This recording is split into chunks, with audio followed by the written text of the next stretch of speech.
Assalamualaikum warahmatullahi wabarakatuh. Selamat pagi.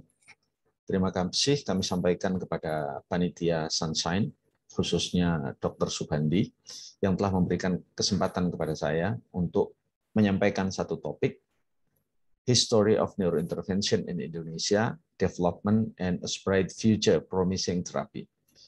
Jadi topik ini lebih kepada cerita dan menyampaikan bagaimana sebenarnya perjalanan neurointervensi di Indonesia ini dan bagaimana sebenarnya neurointervensi ini akan menjadi modalitas terapi masa depan, terutama untuk kasus-kasus cerebrovascular disease.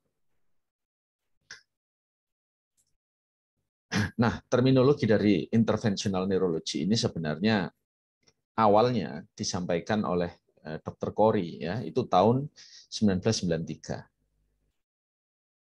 Terminologi ini umumnya pada mulanya itu tidak khusus berhubungan dengan neurointervensi yang saat ini kita lakukan, tetapi lebih luas lagi di mana yang dimaksud dengan intervensional neurologi pada saat itu yang dideskripsikan oleh Corey ini yaitu suatu subspesialisasi di dalam bidang neurologi yang berhubungan dengan intervensional prosedur, baik itu menggunakan CT scan, MRI, yang digunakan untuk guided von Neumann block, biopsi, aspirasi, dan prosedur-prosedur yang sifatnya destruktif.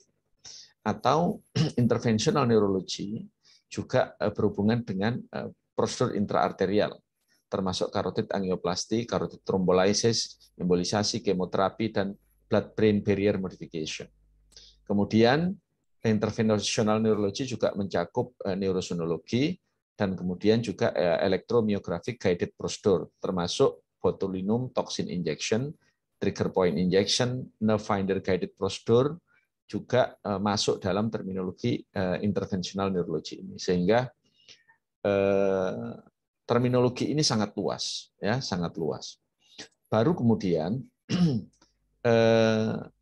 terminologi intervensional neurologi dalam 20 tahun terakhir kemudian menjadi menyempit pengertiannya.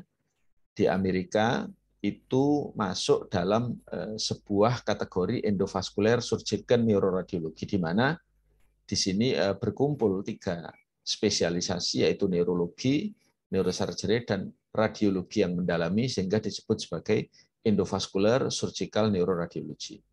Apa itu endovascular surgical neuroradiology menurut ACGME di Amerika, yaitu suatu subspesialisasi yang menggunakan minimal invasive catheter, ya, kemudian radiologic imaging dan clinical expertise untuk mendiagnosa dan melakukan treatment pada central nervous system, ya. Jadi dia sekarang pengertiannya terbatas pada minimally invasif yang menggunakan kateter intravaskuler. Ini adalah kondisi-kondisi atau disease yang bisa dilakukan diagnosis maupun treatment dengan menggunakan kateter intravaskuler tersebut, yang oleh neurologi disebut sebagai interventional neurology, yang oleh teman-teman radiologi disebut sebagai interventional neuroradiology, dan oleh teman-teman bedah saraf disebut sebagai endovascular neurosurgery. Misalnya akut ischemic stroke, ya. Jadi kita bisa melakukan intravenous thrombolysis, selective intraarterial thrombolysis, dan mechanical thrombectomy yang saat ini sangat populer. Untuk secondary stroke prevention misalnya kita bisa melakukan carotid vertebral dan intracranial angioplasty and stenting, kemudian ada cerebral dan spinal AVM, cerebral aneurysm, scalpis tumor, vasospasm. Pokoknya segala sesuatu yang berhubungan dengan kateterisasi dan kateter masih bisa masuk ke dalam pembuluh darah, maka di situ bisa dilakukan tindakan diagnostik maupun intervensi interventional neurology. Dan ternyata prosedur-prosedur ini tidak hanya terbatas pada ini, ada perkembangan-perkembangan terbaru yang merupakan aspek kemajuan terapi pada neurointervensi yang nanti kita bahas di belakang. Jadi bagaimana sebenarnya sejarahnya? Tahun 27 ada seorang neurolog bernama Dr. Egas Moniz, dia melakukan cerebral angiography diagnostik, yaitu menggunakan direct carotid puncture. Jadi puncture-nya melalui karotid secara langsung dan diinjeksikan ke intrakranial. Pada saat itu belum berupa digital subtraction angiografi, masih fluoroskopi konvensional. Kemudian dia mempublish papernya ini pada pertemuan International Neurology Congress di Bern tahun 1931. Kemudian Dr. Eka Smonis ini juga mendapatkan hadiah Nobel. Tetapi yang perlu diketahui, hadiah Nobelnya tidak berhubungan dengan penemuannya akan cerebral angiografi ini, tapi justru berhubungan dengan hal lain, yaitu leukotomia. Nah, kalau kita lihat pada tahun 1927 dilakukan oleh seorang neurolog dengan direct carotid puncture. Tetapi kemudian terjadi peralihan pada tahun 1970, tidak lagi dilakukan melalui direct carotid puncture, tetapi dilakukan transfemoral. Nah, sejak saat itu kemudian neurolog mulai meninggalkan praktek angiografi transfemoral itu. Yang lebih mengembangkan pada saat itu adalah sejawat dari radiologi. Sehingga pada tahun 70 sampai 80 transfemoral cerebral angiografi itu mulai dikembangkan. Yang sangat terkenal, saya kira guru dari semua neurointervensionis di dunia adalah Pierre Lachaunias. Kemudian treatment pertama yang dilakukan oleh Fedor Serbinenko yaitu dengan melakukan oklusi menggunakan balon detachable balon yang saat ini kita gunakan untuk CCF itu. Jadi Pierre Lachaunias ini seorang anatomis murni, kemudian dia mendalami neuroradiologi dan akhirnya masuk ke intervensional neuroradiologi yang mengembangkan ilmu ini dengan sangat sophisticated.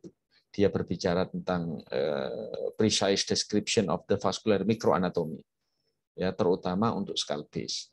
Jadi bukunya yang sangat terkenal adalah Surgical Neuroangiography. Kemudian tahun 90 mulai masuk masa inovasi di mana device-device untuk neurointervensi mulai ditemukan, yaitu dengan penemuan detachable coil oleh Guglielmi ini mendorong penggunaan device dan pengembangan device sangat signifikan setelah itu. Kemudian tahun 2000 dimulai dari aspek praktikal klinis, kemudian masuk ke evidence-based medicine. Dan mencengangkan saat itu adanya suatu International Subarachnoid Aneurysm Trial, ISAT, yang kemudian menggeser dominasi clipping sebagai terapi aneurisma. Ternyata terapi coiling memiliki angka kecacatan dan kematian yang lebih rendah dibandingkan clipping. Mulai saat itu kemudian terjadi explosion of neurointervention ini sampai tahun 2010, di mana evidence-based mulai muncul seperti Sampris, ya, Aruba, Down Trial, Diffuse, yang akhir-akhir merubah terapi stroke begitu signifikan dari sangat konservatif menjadi sangat agresif. Nah, setelah tahun 2010 ini perkembangan neurointervensi begitu pesat, terutama juga di Indonesia. Ya, pada tahun kira-kira 1997 sampai 1998, Dr. Zakir Hussain, seorang neurolog, belajar mengikuti fellowship selama 2 tahun di bawah asuhan Profesor Valavanis. Ini teman-teman yang lain adalah dari neuroradiologi dan ini Profesor Tanaka dari neurosurgeon. Saat itu satu-satunya yang mengikuti fellowship yang dari neurologi adalah Profesor Zakir Hussain, yang kemudian pulang ke India dan mendirikan program fellowship, Eka Smonis Fellowship namanya, di sana. Dan mulai tahun 2007 berangkatlah fellow pertama, yaitu Dr. Frits Sumantri dari Indonesia untuk mulai belajar intervensional neurologi ini. Nah, kita bisa melihat bagaimana tahun 94, ini saya masih baru masuk kedokteran, di mana Profesor Lachaunias bersama Luc Picard dan teman-temannya di Perancis sudah mengadakan suatu workshop, ya, ABC, ya, ABC WIN seminar sekarang yang sangat terkenal itu, dengan membahas aspek anatomi yang sangat canggih yang saat ini pun ini masih sangat relevan. Jadi dikatakan bahwa anatomy is not just recognition in order to name to the form. It is the reading and dialogue with the form and its relative structure. Jadi Pierre Lachaunias ini menjelaskan kepada kita bahwa neuroanatomi itu ternyata bukan sesuatu yang statis, tetapi sesuatu yang hidup, karena dia merupakan suatu komunikasi antara anatomi itu sendiri dengan struktur-struktur yang ada di sekitarnya. Ketika kita mendengarkan presentasi Pirlas Jaunias ini, kita akan sangat tercengang karena begitu menarik ulasan-ulasannya tentang endovascular neurointervention. Kita lihat bagaimana ilmu ini berkembang, dimulai dari kos-kos yang seperti ini. Ini kos tahun 94 di Bicêtre, Prancis. Kita lihat ini adalah master-master atau guru-guru dari semua neurointervensionis dunia. Di sana ada Pirlas Jaunias, ada Alec Bernstein, ya, kemudian ada Josh Rhodes, ada Karel Terbrugge, juga ada Profesor Valavanis di sini. Jadi ini adalah para pionir. Ini Pirlas Jaunias, Karel Terbrugge, Alec Bernstein, Profesor Valavanis mengembangkan di Zurich, ya. Dan kemudian para fellow-fellow beliau, termasuk Profesor Zakir Hussain, mengembangkan ilmu ini ke Asia, ke India. Jadi Profesor Zakir Hussain ini merupakan intervensional neurologis pertama di India yang dia melakukan prosedur sebelum tahun 2000 bahkan, yaitu tahun 1998. Jadi sangat awal sebelum para neurointervensionis yang dari background neurologi di Amerika melakukan prosedur tersebut. Nah, kita lihat awalnya direct carotid puncture oleh Egas Moniz, ya. Kemudian ketika dia berubah ke femoral approach, maka para neurolog mulai tertinggal atau tepatnya tidak mendalami ilmu ini, ya. Sehingga pada tahun 70 ya cerebral angiografi melalui direct carotid puncture ini sudah tidak dilakukan lagi oleh neurolog dan beralih ke femoral puncture. Jadi dari karotid masuk ke femoral yang memang aksesnya lebih mudah dan lebih aman. Ya, lebih aman. Dan begitu beralih ke femoral tahun 70, neurolog sudah tidak mengerjakan lagi karotid puncture dan ini banyak dilakukan oleh teman-teman dari radiologi. Kalau kita lihat bagaimana perkembangannya di Indonesia, itu dimulai tahun 2007, di mana Dr. Fritz waktu itu melakukan fellowship. Saya kira ini adalah juga neurolog pertama di India yang fellow di bawah Dr. Zakir. Kita lihat tahun 2007, artinya apa? Sekitar 9 tahun setelah Dr. Zakir melakukan prosedur neurointervensi, beliau membuka fellow, ya, membuka fellowship sekitar 8 atau 9 tahun setelah beliau praktek. Kita lihat di sini ada Dr. Haq, ya. Kemudian Dr. Umar, ini Dr. Deep, Dr. Fritz di sini sebagai orang Indonesia pertama yang belajar. Kemudian pada tahun 2009, Dr. Fritz Sumantri telah menyelesaikannya pada tahun 2008-2009. Beliau melakukan course neurointervensi pertama di Medan, yang pada saat itu Profesor Zakir Hussain hadir, dan kebetulan saya waktu itu masih PPDS dan langsung menyampaikan ke beliau bahwa tertarik untuk mengikuti neurointervensi ini setelah lulus PPDS. Sehingga pada tahun 2010 Dr. Zakir datang lagi ke Jogja untuk course neurointervensi pada PIN Jogja, ya. Dan pada tahun 2010 itulah kemudian saya berangkat ke India dan fellow di bawah Dr. Zakir Hussain.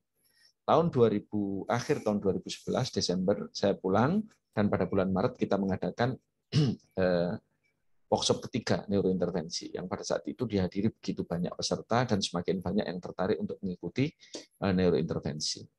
Tahun 2018 pada bulan Januari Dr. Fritz Sumantri Usman menginisiasi, sekali lagi beliau pionir, menginisiasi adanya ASEAN Neurointervention Conference.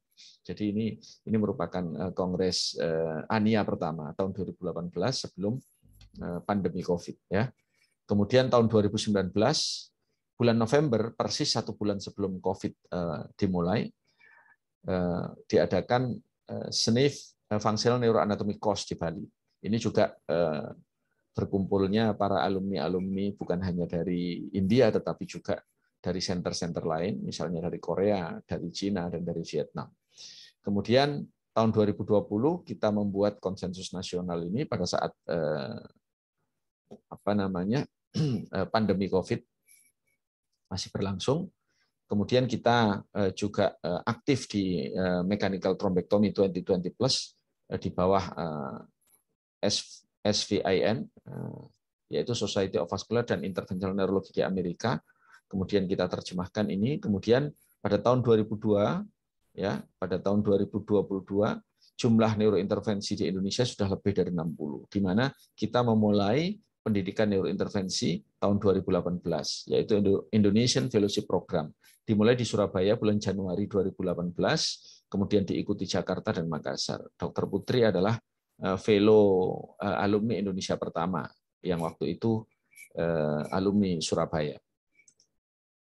Jadi asal dari intervensional neurologi pada era baru ya, setelah berpindah dari transkarotid ke transfemoral, diinisiasi oleh Dr. Zakir Hussain di India, kemudian diikuti oleh Dr. Gomez ini ya, Dr. Gomez ini di Amerika, dan Dr. Adnan Qureshi yang kemudian menjadi ketua Society of Vascular dan Interventional Neurology di Amerika yang saat ini berkembang sangat pesat. Kemudian Dr. Zakir Hussain pulang ke India tahun 1998, melakukan prosedur dan membuka fellowship itu sekitar tahun 2006. Ya, yang Dr. Fritz masuk ke sana tahun 2007.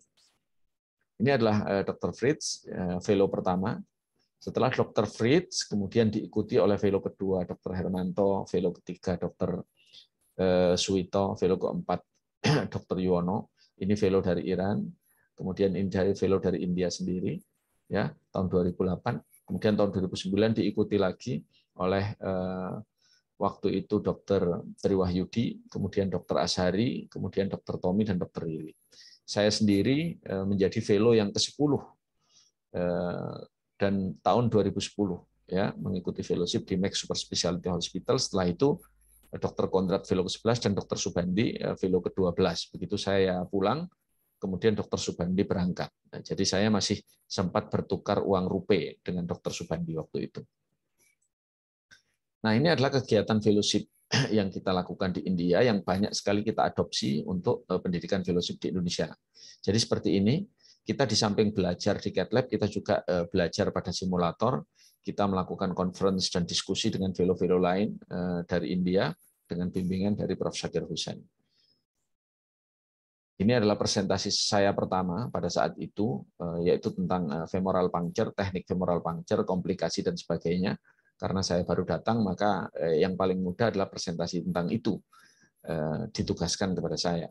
Kemudian di samping kita mengikuti prosedur, kita lihat ini fellow berkumpul di belakang untuk melihat bagaimana Dr. Zakir Hussain melakukan prosedur intervensi. Kita bergantian untuk melakukan asistensi, ya, sehingga fellow yang tidak asisten dia berdiri di belakang seperti ini. Kalau embolisasi AVM bisa 6 jam mandi radiasi, walaupun tidak ikut asisten tapi ya, ikut terkena radiasi. Jadi kalau kita lihat ini adalah Dr. Sabuj dari Bangladesh, Dr. Subas dari Bangladesh, ini nurse, Dr. Rohitas konsultan, Dr. Sumit konsultan, ini saya. Jadi fellow-fellow dari tempat-tempat lain itu juga ikut bergabung di samping dari India, Indonesia dan Bangladesh. Nah, ini adalah ketika kita bosan, maka setiap weekend kita bisa berjalan-jalan.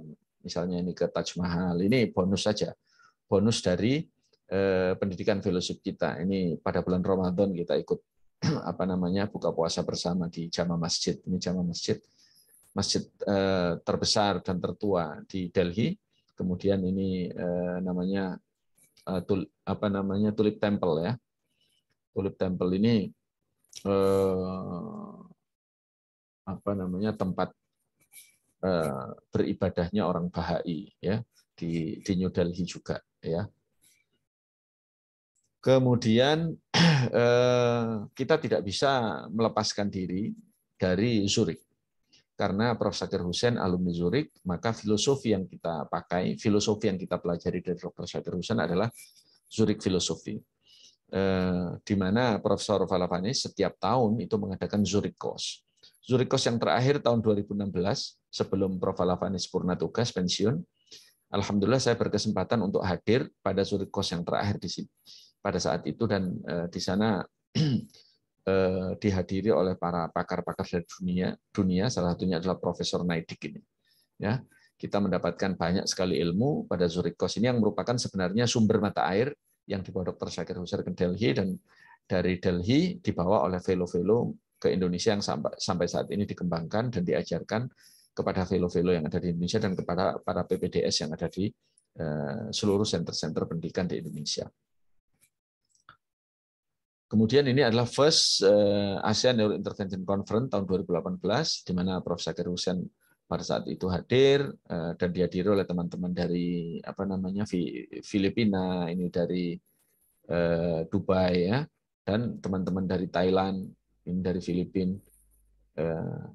Mereka berkumpul di sini dan berdiskusi untuk mengembangkan neurointervensi di Indonesia dan memperluas cakupannya di tingkat ASEAN. Kemudian setelah itu kita mengadakan juga Functional Neuroanatomy Course di Bali tahun November 2019 sebelum COVID ini. COVID itu kan 2020 masuk ke Indonesia sekitar bulan Januari. Tapi di dunia meledak mulai bulan Desember.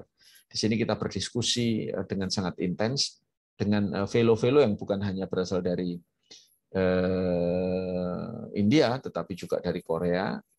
Beberapa orang alumni Zurich, misalnya Dr. Dedi, ini sudah ketika Prof. Zakir Husain pindah ke Zurich, beliau mengikuti ke Zurich, dan juga Dr. Angga yang saat itu juga ikut fellow ke Zurich, ini Dr. Angga. Nah, sekarang kita memiliki cukup banyak neurointervensi, yaitu lebih dari 60 orang. Kita lihat ada yang alumni India, ada yang alumni Korea, ada yang alumni Cina, ada yang alumni Vietnam, ada yang alumni Switzerland. Tetapi dari Indonesia sendiri sudah bisa mendidik fellowship di Surabaya, kemudian di Jakarta, Dr. Frid, dan di Makassar, Dr. Ashari. Dan insya Allah dalam waktu yang tidak lama, Solo dan PON juga akan mengikuti menjadi center fellowship. Namun demikian, meskipun kita sudah banyak memiliki neurointervensi, tetapi masih saja belum merata. Kita lihat dari 33 provinsi, masih 15 provinsi yang terisi. Provinsi-provinsi yang lain belum terisi. Ini merupakan tantangan untuk menyebar atau meratakan distribusi neurointervensi di seluruh Indonesia. Karena ini merupakan kebutuhan untuk tata laksana stroke yang sangat urgen untuk dipenuhi. Kita lihat bagaimana perkembangan neurointervensi begitu signifikan mempengaruhi treatment. Dulu, clipping adalah satu-satunya modalitas untuk terapi aneurisma. Kita lihat tahun 2021 trends ya di Amerika, kita lihat angka coiling untuk rupture aneurism meningkat tajam, sedangkan angka clipping menurun tajam. Begitu juga untuk yang unrupture. Unrupture juga clipping relatif stagnan, tetapi coiling meningkat sangat signifikan. Sehingga apa? Kemudian menggeser gold standard yang dulu dijadikan pegangan, yaitu clipping, beralih menjadi coiling, menjadi pilihan utama untuk terapi aneurisma, baik yang rupture maupun unrupture. Jadi ini sangat signifikan terjadi hampir di seluruh dunia. Nah, apa sebenarnya keterbatasan dan tantangan kita di Indonesia sebagai seorang neurointervensionis? Yang pertama, neurointervensi masih dianggap sebagai prosedur yang mahal. Karena mungkin prosedur-prosedur kita perlu kita tingkatkan sangat banyak. Kalau banyak, tentu saja device nanti akan menjadi lebih murah. Apalagi kalau sudah masuk e-katalog. Beberapa material itu tidak di-cover oleh asuransi. BPJS tentu saja hanya mengcover paket inasi biji, tetapi ada banyak device-device neurointervensi yang mahal yang tidak di-cover. Dan belum semua device ada di Indonesia, meskipun bisa kita katakan bahwa 90% device saat ini ada di Indonesia. Berbeda dengan ketika kita tahun 2012 melakukan prosedur pertama, di mana untuk mencari coil sulitnya setengah mati. Sekarang berbagai bentuk coil sudah ada dan dengan harga yang juga sangat terjangkau. Kemudian tidak setiap cath lab itu dedicated neurointervention, masih bergabung dengan neurocath lab, sehingga di samping kita bekerja dengan cardiac cath lab, kita juga bekerja dengan nurse atau bekerja dengan perawat yang filosofinya juga mungkin sebagian masih filosofi kardiak, bukan filosofi neurointervensi. Ini adalah keterbatasan dan tantangan yang harus kita hadapi. Nah, ke depan apa sebenarnya yang harus kita kerjakan? untuk perkembangan neurointervensi di Indonesia. Yang pertama adalah mendorong neurointervensionis di setiap senter pendidikan, bahkan di setiap kota provinsi. Tadi kita sampaikan baru 15 yang terisi, ibu kota provinsi, sisanya belum terisi. Kemudian kita membuat buku ajar neurointervensi, ini dalam editing. Kemudian kita akan mengembangkan dan mendorong adanya center fellowship baru, yaitu Solo dan Pusat Otak Nasional di Jakarta. Kemudian kita akan mendorong fellowship yang sudah ada itu menjadi International Certification Program Fellowship. Kita akan berkolaborasi dengan SNIF-nya Prof. Zakir Hussain.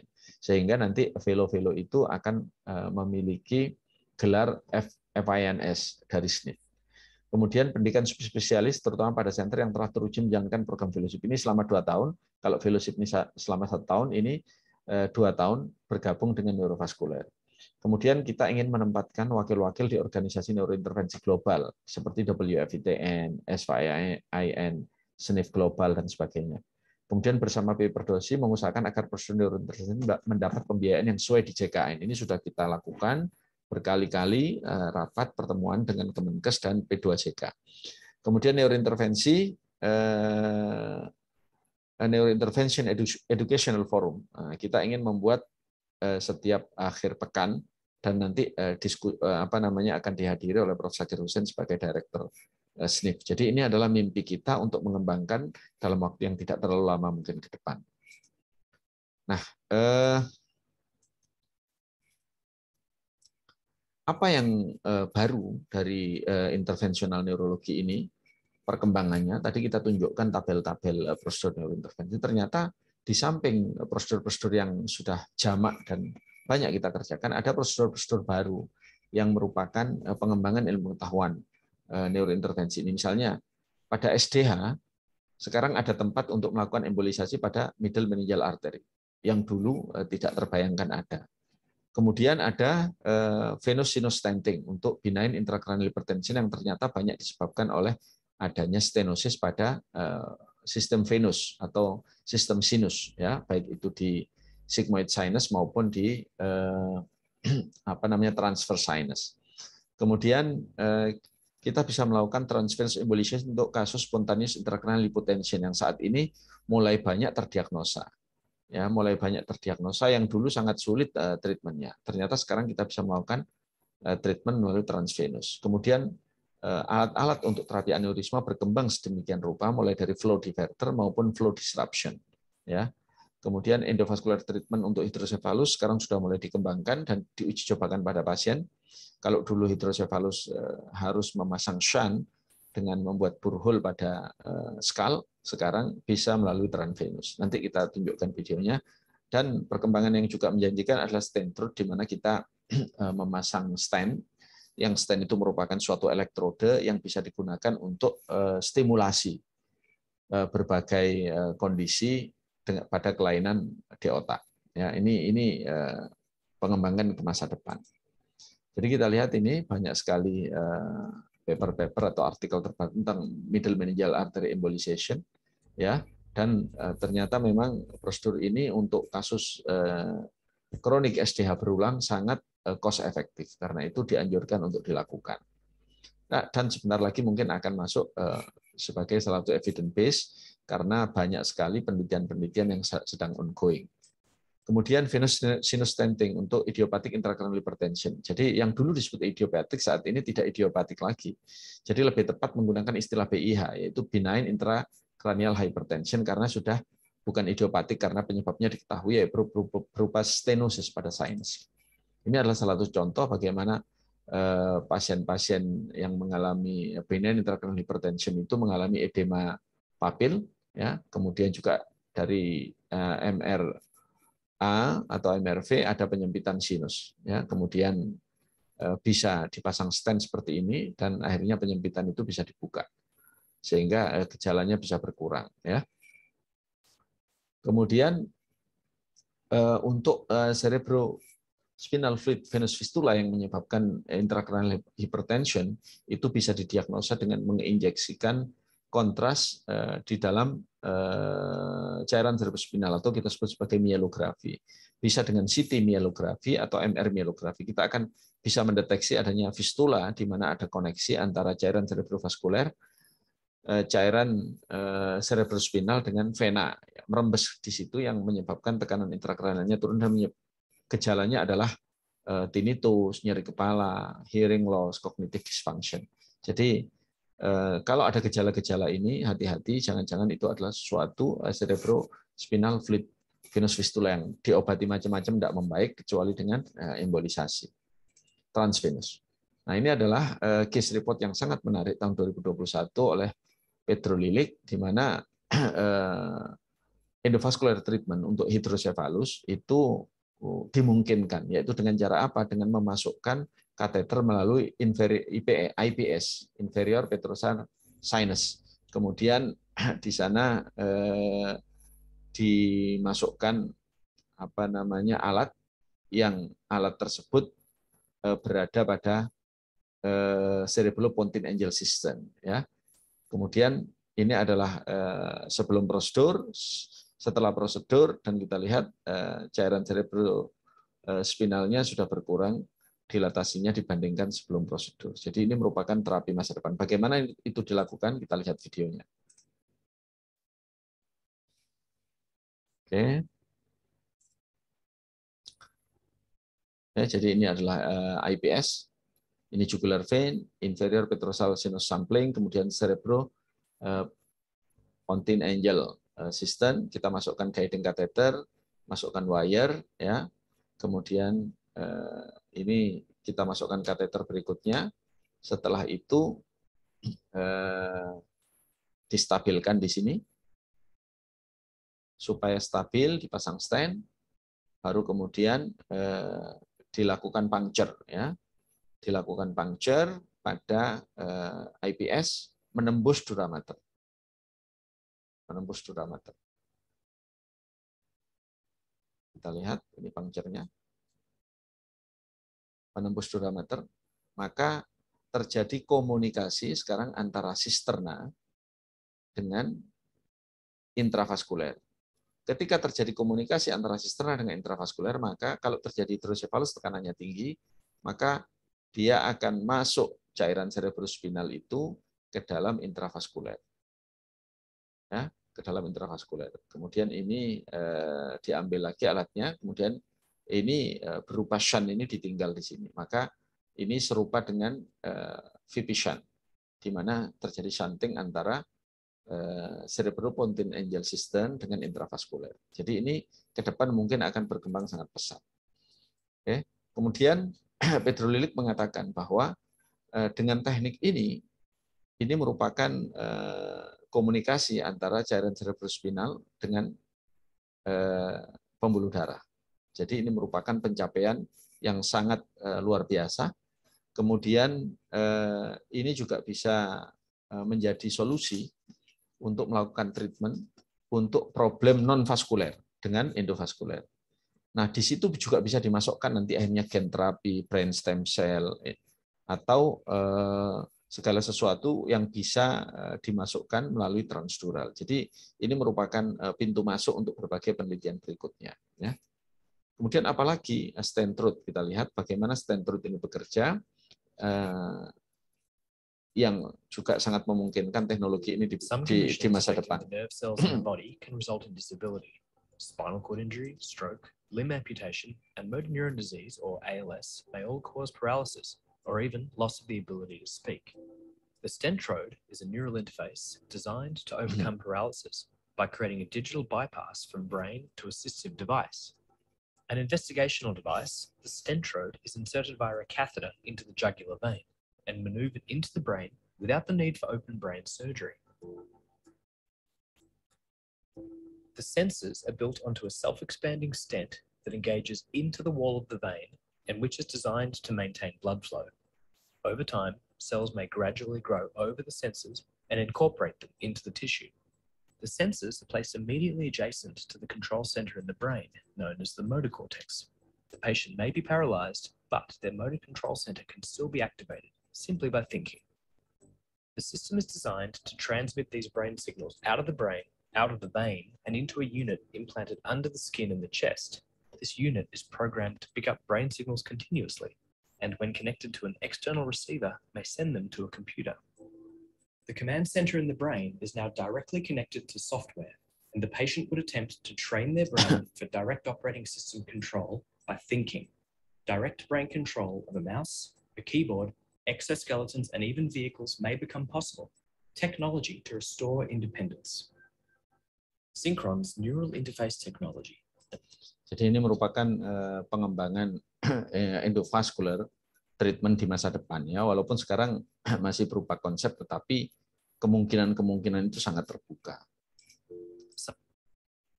Jadi ini adalah neurointerventionist dan endovascular surgery ya, dari Bedah Saraf tahun 2021 sudah dipetakan oleh teman-teman kemarin dari Kemenkes dan Pusat Otak Nasional yang juga kita bantu dari neurointervensi. Kita berusaha untuk memetakan karena ini berhubungan dengan treatment stroke yang berupa trombektomi. Target kita adalah di seluruh ibu kota provinsi kita akan memiliki neurointervensionis. Misalnya di Jawa Tengah mungkin 4 orang ya. Ada Dokter Subandi, ada Dokter Pepi ya. Kemudian ada Dokter Yovita, kemudian ada Dokter Tommy. Di sini ya, di Jawa Tengah 4 orang, misalnya Jawa Timur 10 orang dan sebagainya. Jadi peta-peta ini adalah peta-peta yang kita punyai lokasi-lokasi di mana neurointervensionis bisa bekerja. Neurointervensi sekitar 60 dan endovascular surgery ada 15. Jadi the history of interventional neurology itu kata Adnan Qureshi has been a saga of unwavering determination and unparalleled comradeship. What continue to bind us together as a community is the sense of pride. Pride in our heritage in neurology, pride in sacrifice we made, pride in standing side by side, and finally pride in our vision of the future. Jadi Adnan Qureshi mengatakan bahwa neurointervensi ini menjadi suatu kebanggaan untuk neurologi, karena itu harus terus dikembangkan. Kalau dulu dikatakan bahwa interventional neurology a subspecialty whose time has come, maka sekarang currently interventional neurology is a subspecialty that is here to stay and thrive. Jadi yang sekarang ada dan akan terus berkembang di Indonesia. Jadi untuk menjadi dan membangun neurointervensi memang kita memerlukan banyak sekali energi, banyak sekali perjuangan, banyak sekali diplomasi. Tetapi sama dengan pembentukan suatu diamond, di mana untuk membentuk diamond yang mahal, untuk membentuk diamond yang indah itu diperlukan suatu temperatur yang tinggi dan pressure. Karena itu pressure yang mengenai kita dan temperatur yang tinggi mengenai kita, segala hambatan itu akan menjadikan kita seolah seperti diamond yang kalau kita mampu mengatasinya akan menjadi berkilau untuk neurologi Indonesia. Terima kasih, mungkin itu yang bisa saya sampaikan. Sekali lagi, saya sampaikan terima kasih kepada panitia, terutama Dr. Subandi. Mudah-mudahan Sunshine ini workshop-nya berlangsung dengan lancar dan memberikan banyak ilmu dan membuka pintu bagi teman-teman yang tertarik untuk mendalami neurointervensi. Sekali lagi terima kasih. Saya akhiri. Assalamualaikum warahmatullahi wabarakatuh. Mohon maaf jika ada yang kurang berkenan dan selamat pagi.